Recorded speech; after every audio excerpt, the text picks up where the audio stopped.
Balapan pembuka musim 2022 pada gelaran GP Bahrain semalam berlangsung sangat seru dan dramatis.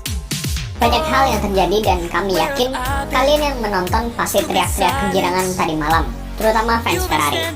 Bagaimana tidak, Ferrari membuka musim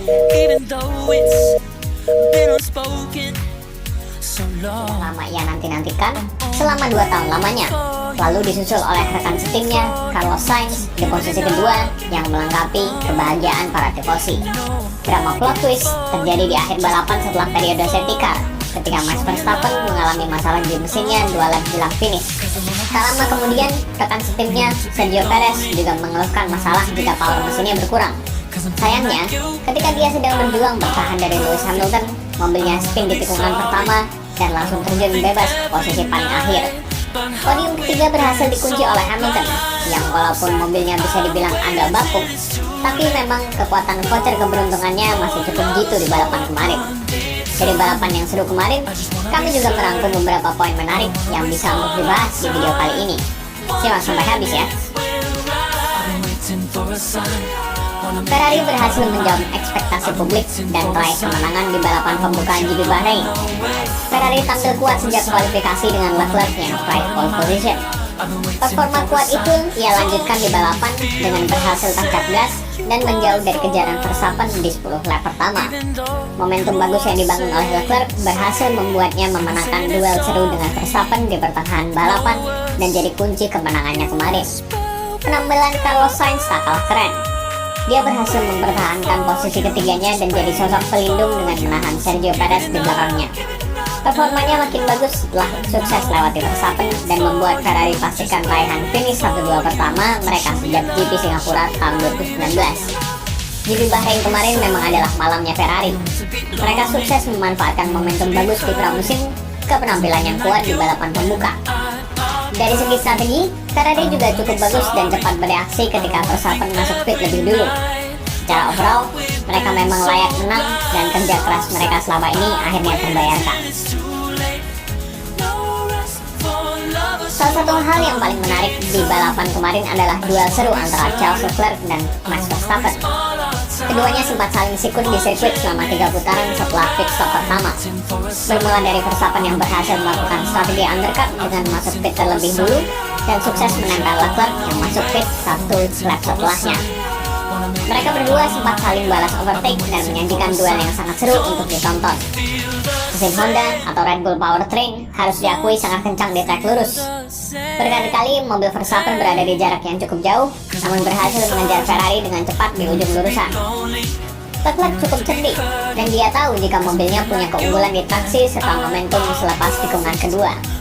Duel mereka berdua harus berakhir setelah pembalap Belanda ini nampak sedikit memaksakan diri untuk melakukan manuver dan membuat bannya terkunci. Selain itu, Max harus merawat temperatur remnya yang alami masalah overheating sejak awal balapan. Bisa dibilang duel antara Leclerc dan Verstappen adalah duel yang paling dinantikan musim ini. Keduanya pernah sekali adu mobil di sirkuit pada GP Austria 2019 ketika Leclerc kehilangan kemenangan yang sudah di depan mata karena disalip dengan agresif oleh Max 3 lap menjelang finish. Duel panas mereka berlanjut di GP Inggris setelahnya, dan bisa dibilang pertarungan antara dua pembalap muda bertalenta ini memang ada nuansa personal yang kuat. Memang ketika karting dulu, Max dan Leclerc sudah terlibat rivalitas panas, maka wajar saja jika rasa persaingan yang cukup personal sampai terbawa di F1. Menarik untuk dinanti bagaimana serunya duel antara dua pembalap muda bertalenta ini ke depannya, mengingat performa antara Ferrari dan Red Bull sangatlah tipis. Red Bull bisa dibilang cukup terkejut dengan apa yang mereka alami di GP Bahrain semalam. Di tes pramusim, mereka sama sekali tidak ada masalah di ketahanan mesinnya dan nampak lancar-lancar saja. Tiba-tiba di penghujung balapan Bahrain, Max Verstappen alami masalah yang sebenarnya bermula dari problem di setir. Setelah pit stop ketiga, Max nampak mengeluh mobilnya sulit dikendalikan dengan bagian setir yang ia katakan seperti tertahan sesuatu.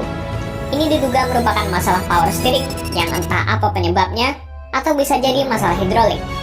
Tapi 2 lap jelang finish, mesin mobil Max tiba-tiba saja alami masalah dan langsung melambat di dekat pit entry. Itu membuatnya gagal selesaikan balapan dan kehilangan posisi podium. Tak lama setelahnya, Sergio Perez mengeluh jika power mesinnya berkurang. Lalu kemudian, berujung ke Perez yang spin ketika sedang bertahan dari Hamilton. Sebelumnya, mobil Pierre Gasly yang juga memakai mesin yang sama dengan Red Bull terbakar di tikungan ketiga dan memicu safety car. Apa yang terjadi? Jika menurut statement dari tim, mereka menduga jika masalah yang menimpa dua mobil RB18 adalah sama, yaitu problem di pompa bahan bakar atau di sistem bahan bakar mereka. Dalam wawancara bersama Sky Sports Jerman, Helmut Marko mengatakan jika ada masalah di manajemen bahan bakar yang membuat Max dan Perez kehabisan bensin sebelum balapan finish. Saat ini Red Bull sedang menyelidiki masalah di mobil mereka.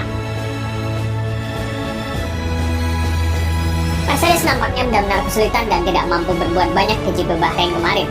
Podium yang diraih Lewis Hamilton ia akui merupakan sebuah kejutan dan timnya masih punya banyak PR untuk balapan-balapan selanjutnya. Di balapan semalam, Hamilton sempat naik ke posisi 4 setelah lakukan start bagus. Tapi, karena laju mobilnya yang tidak begitu kencang, ia hanya mampu bertahan di sekitaran posisi kelima saja. Pembalap Inggris ini mengatakan jika masalah yang mereka alami tidak ada solusi jangka pendeknya dan perlu waktu untuk memperbaikinya. Jadi, sepertinya Mercedes tetap akan berkutat di posisi 5 dan 6 sampai setidaknya 5-6 balapan pertama. Sekarang tergantung mereka apakah mampu untuk menemukan solusi bagi mobil W13 atau justru makin keteteran atau sama saja. Haas tampil luar biasa. Sejak sesi latihan bebas, kualifikasi, sampai balapan, Haas tampil dengan begitu bergairah dan sangat menyenangkan melihat mereka konsisten di 10 besar. Pemeran utama performa apik tim ini adalah Kevin Magnussen. Ia padahal baru saja dipanggil secara mendadak oleh Gunther Steiner untuk mengisi kekosongan kursi di Haas 2 pekan lalu. Tanpa persiapan sama sekali dan langsung adaptasi dengan mobil baru.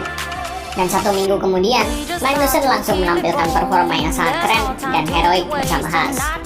Di kualifikasi, dia sukses tembus Q3 dan start dari posisi ke-7, padahal mobilnya mengalami masalah hidrolik. Kemudian di balapan, ia tampil sangat-sangat bagus. Tak disangka-sangka, Magnussen berhasil membawa Haas untuk finish di posisi kelima dan mengantarkan timnya ke peringkat ketiga konstruktor. Performa apik juga ditunjukkan oleh Alfa Romeo dengan Bottas yang finish di posisi ke-6 di belakang Kevin, dan Guan Yu Zhou berhasil meraih poin perdana di balapan debutnya. McLaren secara mengejutkan tampil sangat mengecewakan. Dari kualifikasi, Daniel Ricciardo gagal lolos sesi Q1 dan Lando Norris hanya mampu sampai sesi Q2 saja. Saat balapan, performa keduanya semakin anjlok dengan hanya menghuni papan bawah bersama Aston Martin dan Williams. Masalah di bagian pengereman tidak disangka-sangka membuat McLaren kesulitan sampai seperti ini. Bahkan, dua pembalapnya sampai di-overlap oleh pembalap papan atas. Yang jelas, ini bukan situasi yang ideal bagi McLaren, mengingat potensi yang mereka punya dan diharapkan masalah mereka bisa cepat selesai. Mobil mana yang jadi favorit kalian? Tulis di komentar dan jangan lupa beri like dan subscribe untuk konten-konten F1 lainnya.